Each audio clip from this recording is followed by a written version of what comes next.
नमस्कार.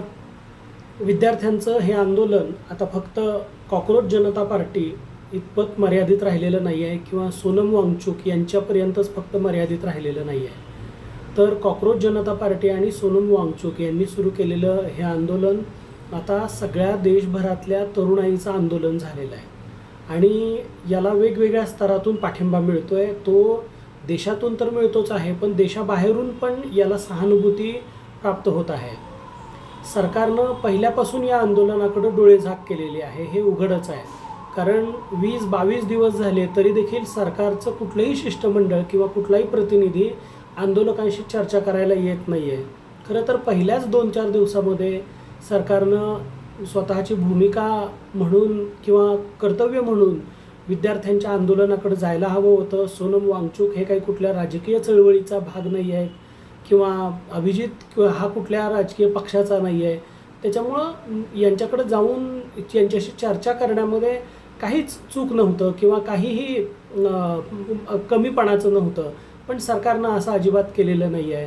तर याचीच परिणती अशी झालेली आहे की मग यांचा पाठिंबा आता वाढत गेलेला आहे आणि सरकारनं केलेली सगळ्यात मोठी चूक म्हणजे हे आंदोलन करते ज्यावेळी आमचं कुणीच ऐकत नाही म्हटल्यानंतर 20-22 दिवसानंतर ते मार्च काढतात आणि मग संसदेच्या दिशेनं जातात आपलं म्हणणं मांडण्यासाठी.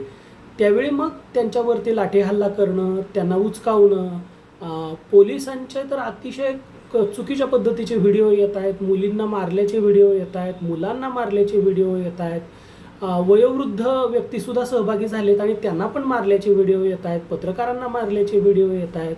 एका तर मुलीला एका IPS दर्जाच्या अधिकाऱ्यांनी कानाखाली मारलेले आहे, अशा पद्धतीचा तो व्हिडिओ आहे.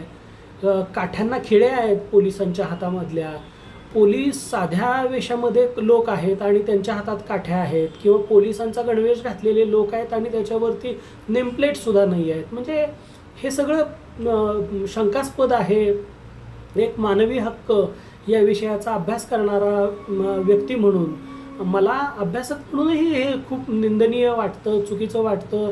तरुण म्हणून, कार्यकर्ता म्हणून पण हे मला चुकीचं वाटतं. आणि एक गोष्ट आहे की इथल्या लोकांना प्रत्येक म्हणजे तरुण असो, वयोवृद्ध असो, कुणीही असो, इथल्या नागरिकांना प्रत्येकाचं मत मांडण्याचा अधिकार आहे आणि ही मुलं मत मांडत आहेत. मग ही मुलं जर मत मांडतायत तर आता सरकारचं असं मत आहे किंवा सरकारमधल्या काही लोकांचं असं मत आहे की ही मुलं हिंसक झाली म्हणून आम्ही त्यांना रोखलं. मुद्दा असा आहे की काही जरी मुलं हिंसक झाली असली तरी त्यांना हिंसक होण्याइतपत वातावरण कोणी निर्माण करून दिलं? सुरुवातीलाच का नाही तुम्ही या सगळ्यांचं ऐकलं किंवा यांच्याकडे स्वतःहून जाऊन का नाही तुम्ही यांच्याशी चर्चा केली? आता राहिला प्रश्न तो मुद्दा त्या मुलांच्या मागणीचा. काय आहे मुलांची मागणी?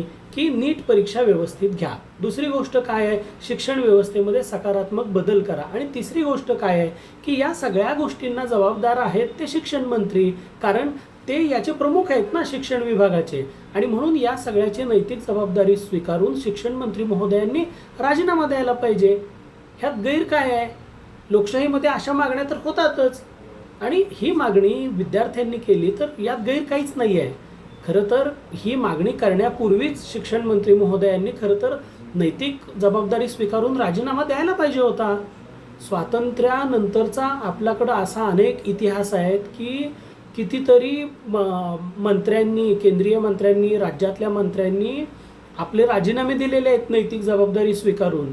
हा आपला इतिहास आहे. मग आता कसं काय या सगळ्या इतिहासाचा आपल्याला विसर पडतोय? या सगळ्या गोष्टींकडं आपण थोडंसं सिरियसली पाहिलं पाहिजे. सरकार प्रत्येक गोष्टीत चुकतं असं मी अजिबात म्हणत नाही आहे, परंतु विद्यार्थी आहेत हे. विद्यार्थ्यांवरती धाक दपटशाह करण्यापेक्षा, त्यांना काठीनं मारण्यापेक्षा किंवा त्यांच्यावरती कारवाई करण्यापेक्षा त्यांना समजून घेऊया. आणि त्यांना जर आपण समजून घेतलं तर नक्की हे आंदोलन थांबेल. आणि विद्यार्थ्यांचं हित लक्षात घेता सरकारनंच आता खरं तर सकारात्मक पावलं उचलायला पाहिजेत. आणि सरकारनंच आता ठरवायला पाहिजे की धर्म कर्तव्य आपल्याला करायचं आहे का धर्मेंद्र यांना पाठीशी घालायचं आहे. धर्म की धर्मेंद्र यातला योग्य तो निर्णय सरकारनंच करायचा आहे. थँक्यू.